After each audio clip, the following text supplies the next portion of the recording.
So every footballer, it doesn't matter what position you play, wants to be known as a composed footballer. Now I'm pretty sure you've probably heard about players being described as composed footballers. Guys like Sergio Busquets, guys like Andrea Pirlo, guys like Iniesta, for example, Rodri, who are known as composed players. So today I'll be talking about what does being a composed player actually mean, what does it look like, and how you as a footballer can become a more composed player. So essentially, being a composed player means that you have clarity on the football pitch, where you know exactly what you're doing in any situation you're in, where your actions are quick, but they're not that rushed, you understand? It's sort of that, being composed is sort of that perfect middle ground of, on one end of the spectrum, you have, when you're rash, you're being rash, you're scuffing at chances, you're rushing things, you're just not taking your time at all. But then on the other end of the spectrum, you also have the point where you're overthinking on the football pitch and you're taking too long on the ball. You know them times where you feel like you have too much time on the ball and then you end up messing up. Maybe it's that I've had these situations myself where maybe I've been in midfield, I've picked up the ball, and it's almost like you have too much time and then you end up just, giving the ball away for some reason. We all know that feeling as a footballer. Maybe it's a striker where you have too much time to decide what type of finish you're going to do. Maybe you're one-on-one with the keeper and you're like, maybe going through your head is sort of like, should I chip it? Should I place it to the keeper's right hand side, to his left hand side? Should I put high on it? Should I play across the ground? Should I put it through his legs? We've all had those situations as footballers where we feel like we have too much time. In situations where, logically, if you have time on the ball as a footballer, you should make the right decision every single time. But there are those times where you start to overthink, you have too much time, and then you end up making the wrong decisions. It's sort of like in basketball, if you watch basketball, where a player will get the ball behind the 3-point line and then everyone's just leaving him open to shoot. Realistically, if you're wide open to shoot, logically, you should be able to, hit that shot, make it. Nobody's contesting your shot, nobody's putting you under pressure. But for some reason, when you're the guy who nobody's guarding you at the 3-point line, you just end up missing it. Maybe you start to overthink, you take the shot and it ends up bricking and you're not missing the shot, you understand? But being composed is getting that perfect middle ground between rushing things, being too rash, and then also not overthinking things at all, you understand? You have to have that perfect middle ground where you know what you're doing all the time. In any situation on the pitch, you know what you're doing, your actions are quick but not rushed, and everything in your action is decisive, you understand? Nothing's hesitant. When you're passing the ball, make sure you put your passes are firm, you understand? When you're having the shot, make sure you're putting conviction on the strike. Whether it's you're on the wing and you're crossing it, don't be hesitant. Really whip that ball in, you understand? So in my opinion, that's what being composed really is. Just knowing, having clarity on the pitch, just knowing what you're gonna do, making those actions quickly but not that rushed, you understand? And another thing about composure, I feel like, is that composure doesn't look the same, in my opinion, you understand? A lot of times when people think about composure, you think about, the midfielders, the Busquets type, the Busquets type where, he's slowly, he's just turning, he's just, he looks so nonchalant with it. I feel like composure doesn't have to look nonchalant, you understand? You can even be composed as a winger, you can be composed as a striker, as a fullback, whatever it is. But composure for me is literally just a case of like, you know what you're doing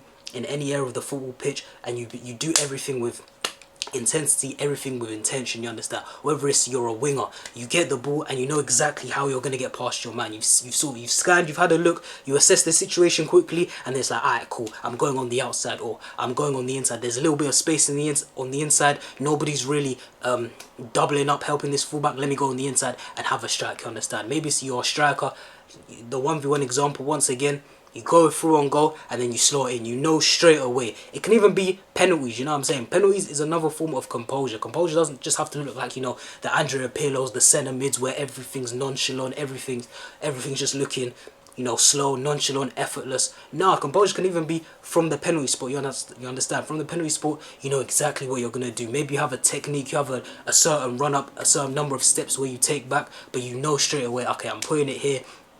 Like I said, your mind is clear, you have clarity, you're confident, with intention. If you say you're going to put it in the bottom left, you step up, do your little routine, whatever type of run-up you do, and you stick it into the bottom corner, no problems, you understand? That's basically, for me, what composure is as a footballer. It doesn't always have to be, the centre mids with composure. You can be a centre-back with composure, you understand? Virgil van Dijk is a composed footballer. Lionel Messi is a composed footballer.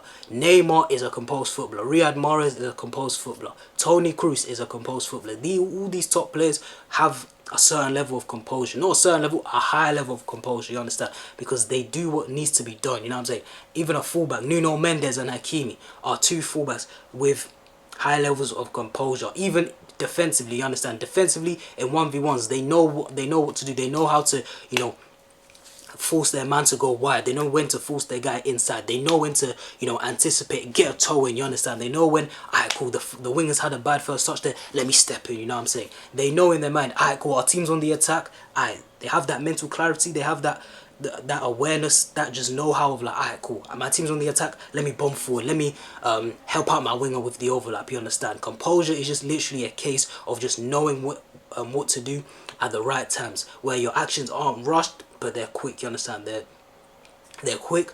You're not rushing them. You're not being too rash on the ball or off the ball. You know what I'm saying? With the Mendes and Hakimi example, an example of them being rash with the overlaps would be, you know, when PSG are in possession, for some reason they're just bombing on. When PSG just want to keep the ball, you understand? PSG just want to pop it. It's not really that time to go on the attack, but then for some reason they're just bombing forward, leaving PSG exposed. You understand? Maybe Marquinhos gets the ball from Donnarumma, and instead of Nuno Mendes showing for the ball, he's there bombing forward down the line. That would be an example of, you know, being rash, you understand? But no, he's composed. He knows what he needs to do. He knows when to join the attacks, but then obviously when to hold position, when to offer a passing option for either Marquinhos or who's the other one, Pacho on the other side, you understand?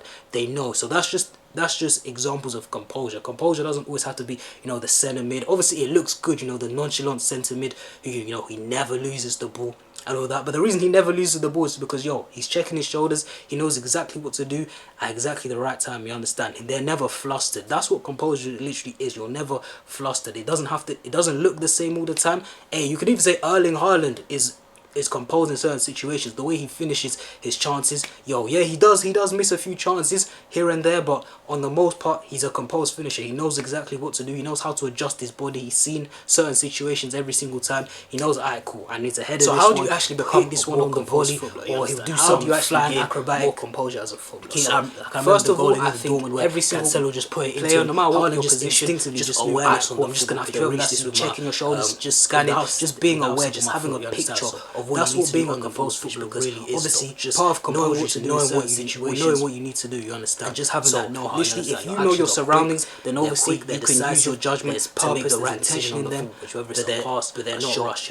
You drive through midfield, and you're not hesitant. You as a defender, knowing when to, you know, try and play out from the back, and then knowing when to clear your lines. You understand? But obviously, you need to be playing football, you understand? Watch football games, see certain situations depending on what type of player you are, what position you play. Look at the pros, look what they do in certain situations. It's just little things, just little nuances where, in my opinion, you have to play, you know, small-sided games at a high level to really understand this, you understand? Because think about it, when you play against a low level of opposition, you have more time on the ball, you understand? So you look a more composed footballer. You know what to do. You've played at this pace before, you know what I'm saying? You've played at this pace before. Everything sort of feels easy. You don't feel rushed. Everything's good. However, once you move up a level, let's say you take a serious jump, what's going to happen? Automatically, you're going to look like you're not a composed footballer. You're going to look like a footballer who lacks composure, simply because everything is just so much quicker, you understand? Everything is just so much quicker. The pace of the game sort of overwhelms you. Now you're doing things that you don't normally do. Maybe you try to take a touch and you got dispossessed. Now you're sort of panicking. As soon as you get the ball, you start rushing things, you understand? So, in my opinion, I just think it's a case of, yo, start playing small-sided games with high-level players, you understand? I personally feel like when you put yourself out there in terms of, you know, just go into your local park, just go into your local AstroTurf, wherever you live, go to where everyone plays football, you understand? Whether it's a power league, whether it's a certain AstroTurf, go to where everyone plays football, go train there consistently, and then eventually you're going to come across guys who are playing, you're going to come across high-level players. That's simply just the way I did it, you understand? I literally just kept going to my AstroTurf, kept going, and then naturally you start to meet people, and naturally you start to see, you know, the same people over and over again, and then they know people, then they might invite you to a football session somewhere else, and then that's just how the cycle works, you understand? So make sure you're playing in high level games, because this will allow you to understand certain nuances on the football pitch, you know what I'm saying? Like I said, scanning your shoulders, knowing when to take one or two touches. Also as well, just the tempo of play. knowing when to slow the game down, knowing when to speed it up, the rhythm of play. Because think about it, if your team's been under the cosh, if you don't know what under the cosh means, it's just basically, yo, if your team's been under pressure for like 10 minutes, let's say 10 minutes, your team has just been shifting, let's say it's an 11-a-side game, left to right, left to right, your team has just been, you've just been defending in your low block or mid block, and then you finally get the ball, in a certain situations, you have to know, if you're the guy who, gets the ball from the opposition, in certain situations, you have to know, alright, cool. This is part of composure, by the way. You have to know, alright, cool. Do I want to try force an attack to go forward and hit this team on the break? Or are my teammates too tired? Do I need to just, recycle it? Just keep the ball for a bit. Just let my teammates breathe, you understand? I'm pretty sure you've seen situations in the match where a team's been under so much pressure, you understand? A team's been under so much pressure, they eventually get the ball out, they clear it on the edge of the box, and then the striker gets the ball. What do you see the top strikers do? Guys, I saw guys like Didier Drogba do this. Drogba could have went 1v1 with his man. He could have went 1v1 with his man, tried to get his team up the pitch by, trying to go at his man, trying to encourage his team, like, yo, get up. But in certain situations, Drogba knew, alright, cool, my team's been under pressure, they've been under the cosh. Let me bring this down, draw a foul, get my team up the pitch, give them a little bit of respite, you understand? That's another form of composure, just sort of knowing the games, knowing rhythms. Alright, cool, maybe the game's been a bit frantic. You as a centre midfielder, get the ball, recycle it, just play, just slow it down, just calm it down, you know what I'm saying? Maybe your team don't normally play this basketball style of play where it's end to end, and you finally get on it, yo, you recycle it, encourage your team to play your game. Maybe your team always play a possession game, yo, calm it down, you understand? But then there's also times for you to speed it up. There's times where your team will just be playing it around the back, then you might do a double movement show for the ball, and then punch the ball between the lines, and then, to speed it up, to progress the ball, get your team forward up the pitch in hopes to score a goal, you understand? So just little rhythms of play. This is all part of composure, in my opinion. Composure isn't just, doing the nonchalant thing, just, looking effortless on the ball. It's not always just that, you understand? It's simply just a case of knowing what to do, when to do it, and just making sure your actions are purposeful, there's intention on them, but they're not rushed at the same time, you understand? You just know, you know what I'm saying? So that's how you become a more composed footballer on the football pitch. Hope you enjoyed the vid. I've been JT, and I'm out.